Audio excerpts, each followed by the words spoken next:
लाग्छ ल कोपीको आज चाहिँ बारीमा फलेको कोपीको बनाएको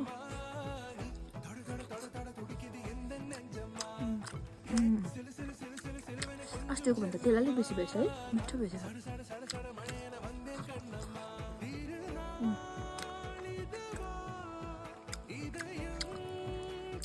डाल्डा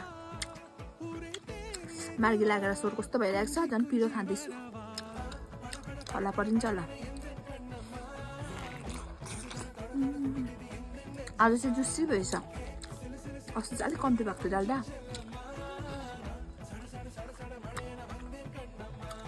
मोमो चाहिँ जति खायो त्यति खानु मन लाग्छ हामीलाई चाहिँ तपाईँहरूलाई चाहिँ कस्तो हुन्छ साथीहरू